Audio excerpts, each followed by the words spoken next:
Hello friends, welcome once again मेरे channel पे आपका स्वागत है। आज हम लोग पिछले बार की वीडियो को कंटिन्यू करेंगे कि म्यूचुअल फंड्स में इन्वेस्टमेंट करना चाहिए, क्या डरना है ज़रूरी है, क्या हमें घबराना चाहिए म्यूचुअल फंड में इन्वेस्टमेंट, क्या ये रिस्की है। ये बेसिक्स लास्ट टाइम मैंने आपको क्लियर किया। आज थोड़ा इसके अंदर इन डेप्थ में चलते हैं कि म्यूचुअल फंड्स काम कैसे करते हैं। म्यूचुअल फंड्स देखिए चार तरह के होते हैं। एक इक्विटी म्यूचुअल फंड, एक डेट म्यूचुअल फंड, एक हाइब्रिड म्यूचुअल फंड और एक कमोडिटी म्यूचुअल फंड।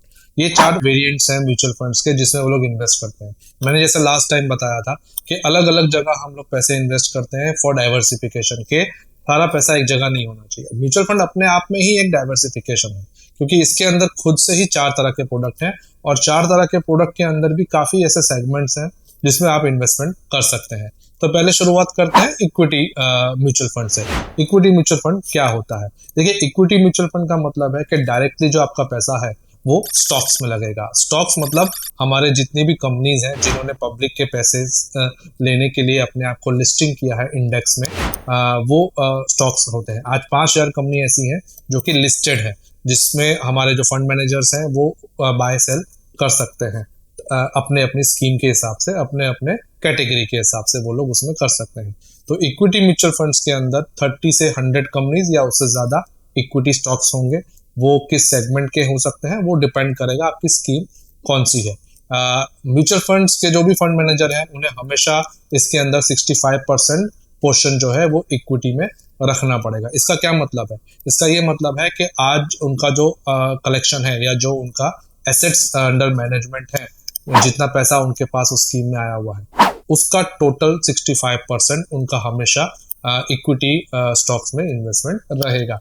बाकी का जो 35% है वो कभी चाहें तो उसमें और भी ऑप्शंस ले सकते हैं, जैसे कि आर्बिट्राज ले सकते हैं, हेज कर सकते हैं या कैश में भी अपने पैसे को रख सकते हैं कुछ समय के लिए। बाकी मोस्ट ऑफ द टाइम हमने देखा है कि हमारा जो इन्वेस्टमेंट है वो 90, 95, 99% हमेशा इन्वेस्टेड रहता है स्टॉक्स के अंदर। सो ये हो गया इक्विटी म्यूचुअल फंड। अब इक्विटी म्यूचुअल फंड्स के अंदर अलग अलग वेरिएंट्स है। एक है लार्ज कैप, एक है मिड कैप, एक है स्मॉल कैप। ये तीन मेजर वेरिएंट्स है। इसको मिला के एक बनता है मल्टी कैप और एक बनता है फ्लेक्सी कैप, जिसमें ये तीनों वेरिएंट्स का मिला जुला इन्वेस्टमेंट रहता है।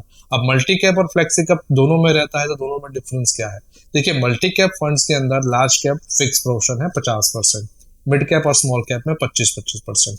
इतना पोर्शन फंड मैनेजर को मेंटेन करना पड़ता है। वो थोड़ा बहुत 5-10% का वेरिएशन ले सकते हैं, बट इतना इन्वेस्टमेंट उसमें रखना पड़ता है। इसके उलट फ्लेक्सी कैप में ऐसी कोई बंदिश नहीं है।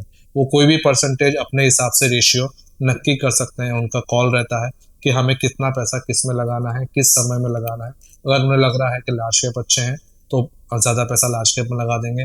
उन्हें लग रहा है कि मिड कैप में वो ज़्यादा रिटर्न जनरेट कर सकते हैं तो बड़ा पोर्शन मिड कैप को दे सकते हैं। सो वो सारी पावर्स फ्लेक्सी कैप में फंड मैनेजर्स के पास होती है। जो लोग कम रिस्क लेना चाहते हैं वो लोग मल्टी कैप प्रीफर कर सकते हैं, और जो लोग रिस्क का कोई फर्क नहीं पड़ता वो लोग फ्लेक्सी कैप ले सकते हैं, ये कॉम्बिनेशन के उसमें।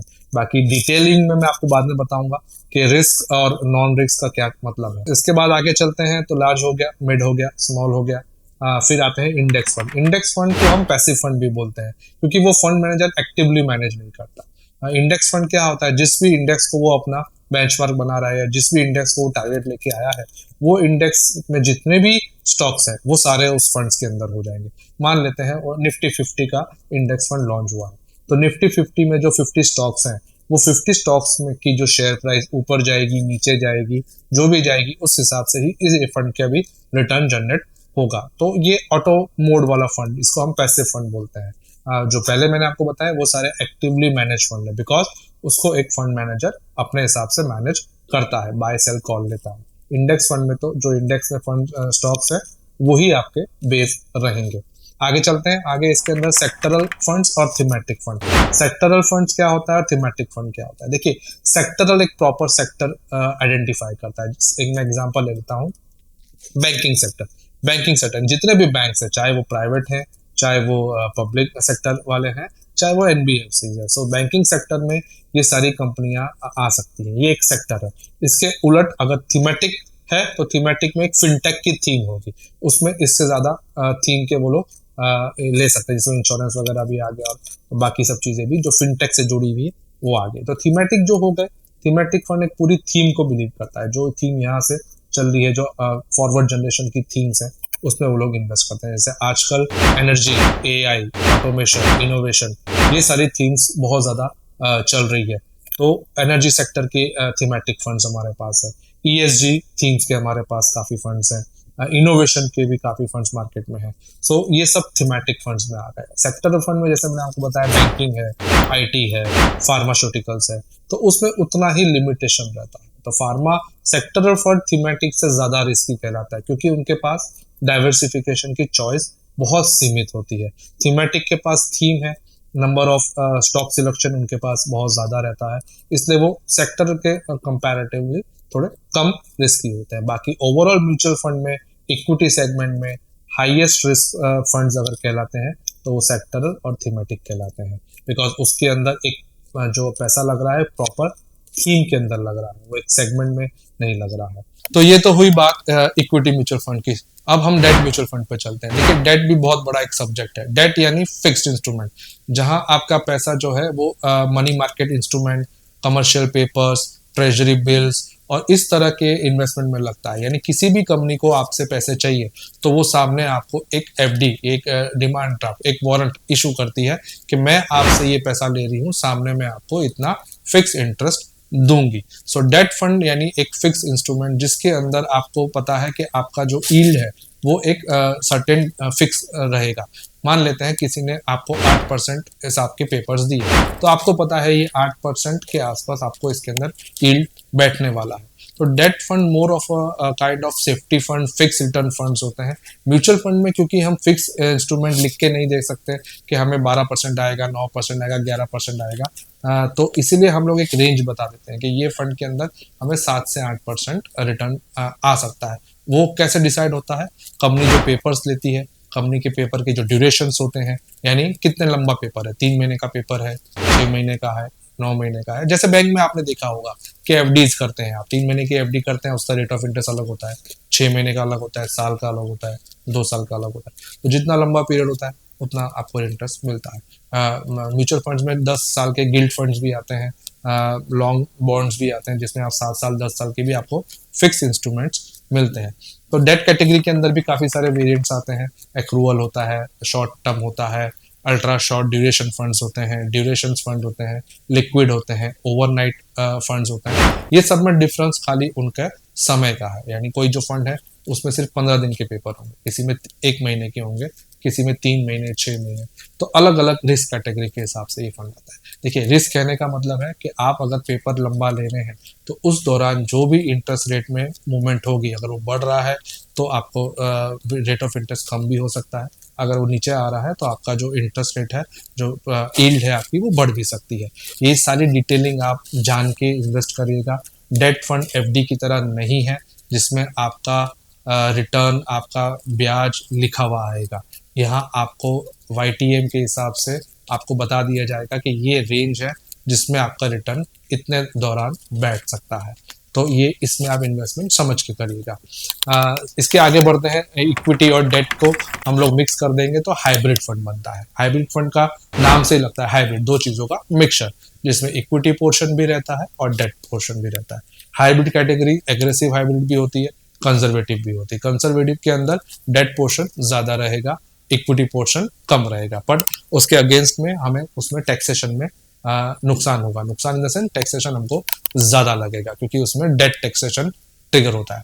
टैक्सेशन में हम पूरा एक वीडियो करेंगे जिसमें मैं आपको इसका डिटेलिंग समझाऊंगा।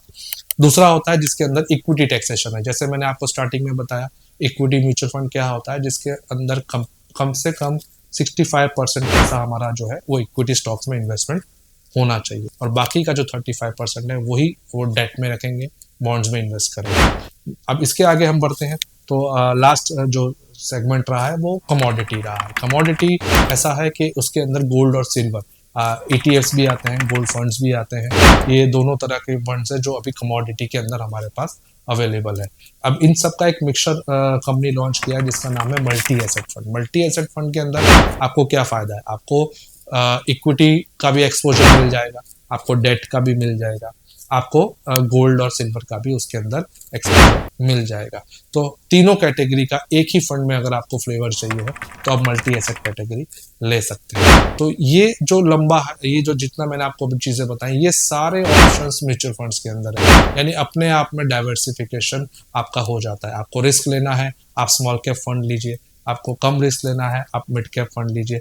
आपको एकदम कम रिस्क लेना है तो आप लार्ज कैप फंड लीजिए। लार्ज कैप फंड से भी कम रिस्क लेना है, आप बैलेंस एडवांटेज फंड लीजिए, जिसको हम हाइब्रिड कैटेगरी बोलते हैं। उससे भी कम रिस्क लेना है, मल्टी एसेट में चले जाइए। आपको एकदम सेफ रहना है, आपको सुनिश्चित रहना है, आप डेट फंड लीजिए। तो ये सारी कैटेगरी है म्यूचुअल फंड्स की, जिसके अंदर आप अलग अलग तरीके से अपने पैसे को डाइवर्सिफाई तरीके से इन्वेस्ट कर सकते हैं। आशा रखता हूँ आपको इसमें काफ़ी क्लैरिटी मिली होगी। नेक्स्ट वीडियो पे लार्ज क्या होता है, मिड क्या होता है, स्मॉल क्या होता है, कैसे वर्क करता है, उस पर बात करेंगे। बैलेंस एडवांटेज की अलग अलग कैटेगरी पे बात करेंगे। मल्टी एसेट की अलग अलग कैटेगरी पे बात करेंगे कि कैसा उसमें इन्वेस्टमेंट होता है। रिस्क जो मैं आपको वर्ड यूज़ कर रहा हूँ, वो रिस्क कैसे पता लगता है कि ये रिस्क है या नहीं है, उसकी क्लैरिटी मैं आपको दूंगा। क्योंकि जनरली एक व्यू बना हुआ है कि म्यूचुअल फंड रिस्की होता है, तो वो मैं ट्राई करूंगा कि वो हटे आपके दिमाग से कि ये रिस्की नहीं है। रिस्क कैसे ट्रिगर होता है, कैसे नहीं होता है, उस पर मैं आपको डिटेल बात करूंगा। आशा रखता हूँ आपको वीडियो अच्छा लगा होगा। ज़रूर से लाइक शेयर करेगा, कमेंट ज़रूर करेगा कोई भी चीज़ हमसे मिस आउट हो रही हो या आपको और जानना हो तो। Thank you very much.